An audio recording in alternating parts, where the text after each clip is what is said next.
క్రీస్తునందు ప్రియులారా, మీకు శుభములు వందనములు తెలియజేస్తున్నాను. అనుదిన ధ్యానమునకు స్వాగతం. ఆదికాండము 34వ అధ్యాయం ఇది మన ధ్యానాంశంగా ఉంది. ఎప్పుడైతే యాకోబు ఏశావులు ఒకరిని ఒకరు కలుసుకున్నారో, మరి యాకోబు తిరుగు ప్రయాణంలో గత దినం మనం ధ్యానించినట్టుగా ఆ ఆదికాండము 33వ అధ్యాయంలో 12వ వచనంలోను 15వ వచనంలోను ఏశావు యాకోబుతో అడుగుతున్నాడు, మనం కలిసి ప్రయాణం చేద్దాం, నేను నీకు తోడుగా ఉంటాను లేదా నేను ముందుగా వెళ్తాను. అందుకు యాకోబు సున్నితంగా తిరస్కరించాడు. 15వ వచనంలో నాతో ఉన్న మనుషులనైనా నీకు తోడుగా ఉంచుతాను, నువ్వు సేఫ్గా వచ్చేంత వరకు అంటే దాన్ని కూడా యాకోబు నో చెప్పాడు. ప్రతి అంశంలో నుంచి మనము ఒక హెచ్చరికను, ఒక ఆత్మ సంబంధమైన పాఠాన్ని నేర్చుకుంటూ ఉన్నాం. అయితే ఇక ఏశావు యాకోబును విడిచిపెట్టి వెళ్ళిపోయాడు. యాకోబు తన గుంపుతో లేదా తన కుటుంబ సభ్యులతో ప్రయాణం చేస్తున్నాడు. 33వ అధ్యాయం మీరు చూడండి. యాకోబు 18వ వచనం నుంచి అటు యాకోబు 18వ నుండి వచ్చిన తర్వాత కనాను దేశంలో ఉన్న షెకెమును ఊరికి సురక్షితముగా వచ్చి ఆ ఊరి ముందర తన గుడారములు వేసెను.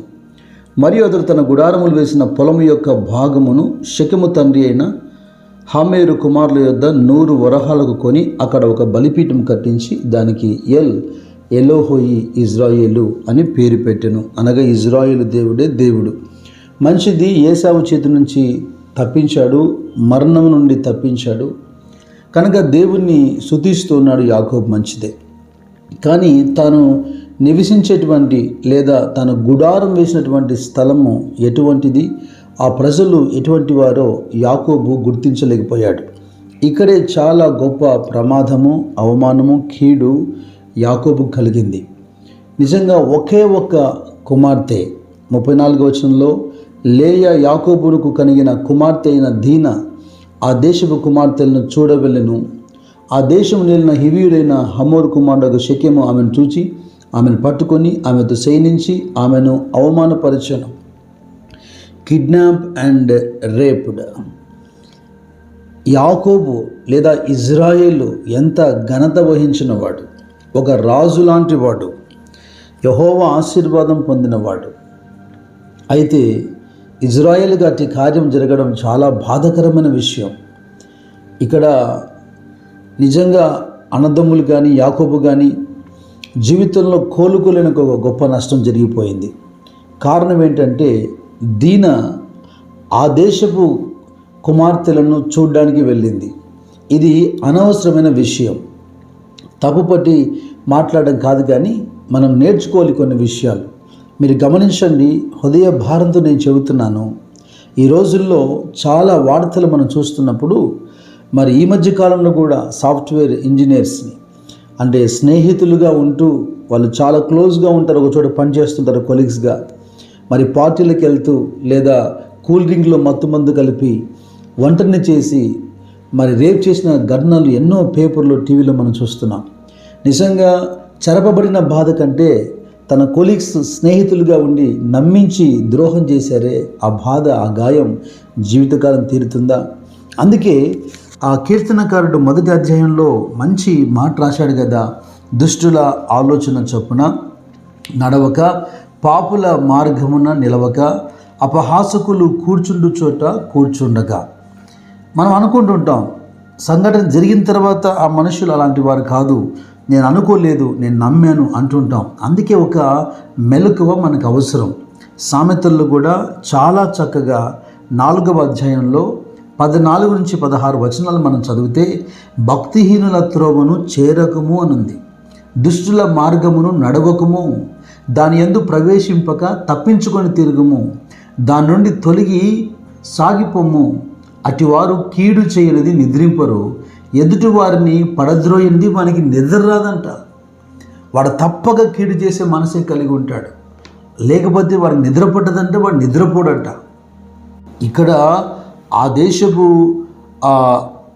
రాజు అయినటువంటి హమోరు కుమారుడు షెకెము, ఒకవేళ వానికి ఏదైనా అభిప్రాయం ఉంటే ఆ యవన కుమార్తెను అవమానపరచకుండా తల్లిదండ్రులతో మాట్లాడి ఒకవేళ వివాహం చేసుకునే అవకాశం లేకపోలేదు.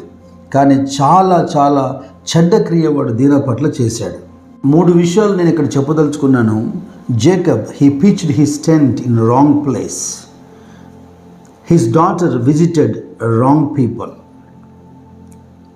వారు సరైన స్థలం లేదా ఒక చెడ్డ స్థలములో లేదా ఒక రాంగ్ ప్లేస్లో వాళ్ళు టెంట్ని వేశారు.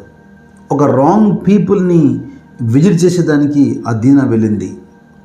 అందుకే చెడ్డ క్రియలు లేదా wrong things happened in there lifes. నా ప్రియ సహోదరి సహోదరులారా, ప్రత్యేకంగా యవ్వన కుమార్తెలారా, ఆయా ప్రాంతాల్లో పనిచేస్తున్నప్పుడు, ఉద్యోగాల్లో వ్యాపారాల్లో ఉన్నప్పుడు, కుటుంబాలకు దూరంగా హాస్టల్స్లో ఉన్నప్పుడు ఏ వ్యక్తిని నమ్మొద్దు. బహు జాగ్రత్త. ఆత్మ సంబంధమైన మెలకువ అవసరం. పరిస్థితులను గమనించేటువంటి ఒక మంచి అవగాహన, దేవుని దగ్గర అడిగి ఆ జ్ఞానాన్ని సంపాదించాలి. ఎందుకంటే ప్రతి వాడు కూడా చెరుపు చేయవాడే, కీడు చేయవాడే, మేలు చేసినట్టుగా ప్రేమించినట్టుగా నటించి జీవితాన్ని పాడు చేసేవాడే. లోకమందు ఎటు చూసినా కూడా గొప్ప పాపము, కీడు మనకు కనబడుతుంది. ఇక్కడ జరుగుతున్న పొరపాటు, నేను అందుకే ఎప్పుడు చెబుతుంటాను, కొన్ని పొరపాట్లు సరి చేసుకోగలిగినవి, కొన్ని పొరపాట్లు జీవితకాలంలో మనం సరిదిద్దుకోలేము. హిందీ వచనాల్లో మనం గమనిస్తే వాడు ముందు ఆమెను బలాత్కారం చేశాడు, అవమానపరిచాడు. ఆ తర్వాత ఆ అమ్మాయి మీద ప్రేమ పెంచుకొని తన తండ్రి లేదా తన బంధువులను పంపి ఒక వివాహ సంబంధాన్ని ఆమెను తనకిచ్చి పెళ్లి చేయమని వారి ద్వారా మాట్లాడిస్తున్నాడు. పైగా ఎంతైనా ఓలి కట్నము డబ్బు ఇచ్చేదానికి సిద్ధపడుతున్నాడు. అయితే యాకోబుకు ఈ విషయం తెలిసి తన కుమారులు పొలములో ఉన్నందున ఆ కుమారులు ఇంటికి వచ్చేంతవరకు మౌనంగా ఉన్నాడు. తర్వాత ఎప్పుడైతే దీనా అన్నలైనటువంటి ఆ లేవి, సిమియోను ఈ విషయం విన్నారో వారు కోపంతో రగిలిపోయారు. అయితే అదును చూసి వీరిని దెబ్బ కొట్టాలని వాళ్ళు ఎదురు చూస్తున్నారు. కనుక ఇక్కడ ఒక కార్యం జరుగుతుంది, మీరు చూడండి. 13వ వచనంలో, అయితే తమ సహోదరి అయిన దీనాను అతడు చెరిపినందున యాకోబు కుమారులు షెకెముతోనూ అతని తండ్రి అయిన హామెరుతోనూ కపటముగా ఉత్తరమిచ్చి అనినదేమనగా, మేము ఈ కార్యం చేయలేం, అంటే మా అమ్మాయిని మీకు వివాహం ఇవ్వలేం, ఎందుకంటే మేము సున్నతి కలిగిన ప్రజలం, సున్నతి లేని ప్రజలకు మేము వివాహం ఇచ్చి చేయలేం.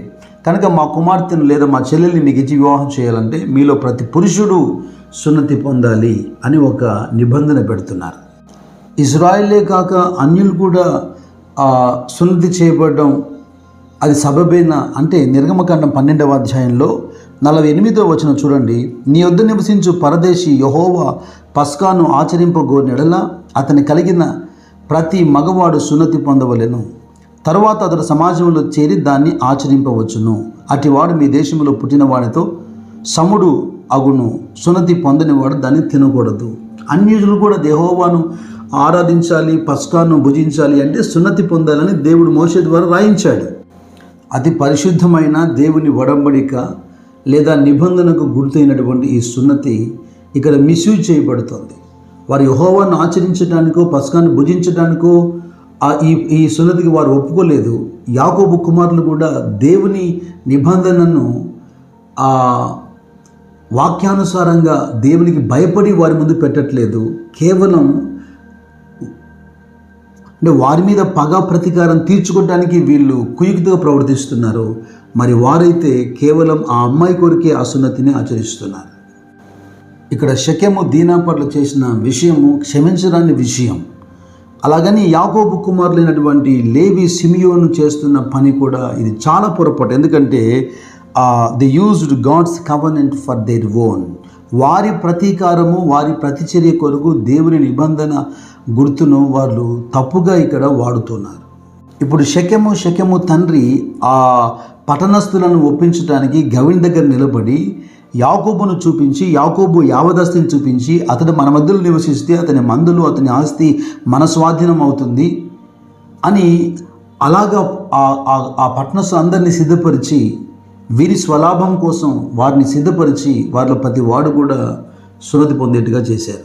అయితే మీరు 25వ వచనం గమనించండి. 3వ దినమున వారు బాధపడుచుండగా, అంటే సున్నతి పొందిన వాడు ఆ నొప్పితో బాధపడుతున్న 3వ దినమున దీనా సహోదరులైన సిమియోను, లేవి తమ కత్తులు చేతి పట్టుకొని ఎవరికి తెలియకుండా ఆ ఊరి మీద పడి ప్రతి పురుషుని చంపిరి. అయితే కొంతవరకు మనం శరీరానికి తావిచ్చి మాట్లాడుతున్నప్పుడు ఒక కుటుంబ సభ్యులుగా ప్రతీకార చర్య మంచిదే, అలా జరగాల్సిందే మనం అనుకుంటాం. కానీ యాకోబు మాటల్లోనే మీరు వినండి.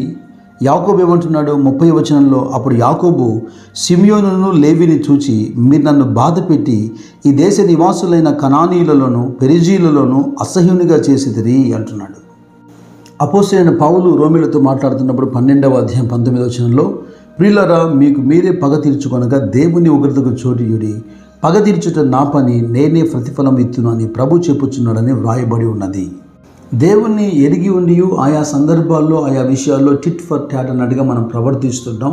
కానీ వాక్యం ఏముంటుందంటే, పగ తీర్చుకోవడానికి దేవునికి మనము అవకాశము లేదా స్థలము కల్పించాలి. ఇక్కడ దీనా సహోదరులు వారి మీద పగ తీర్చుకునే అంశం గురించి నేను ఎక్కువ ప్రస్తావించట్లేదు.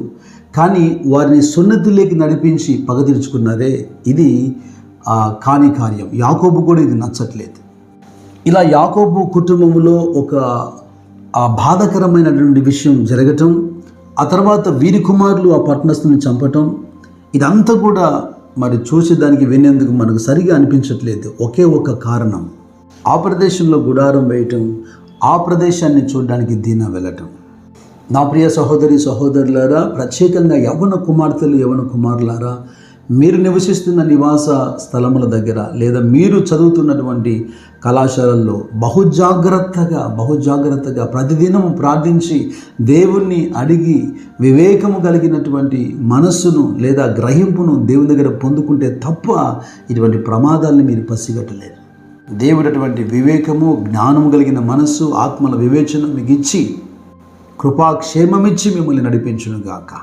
ఏ శత్రువు మిమ్మల్ని ముట్టకుండా ఆయన కంచె, ఆయన కాపుదల మీకు తోడుగా ఉండునుగాక. God bless you.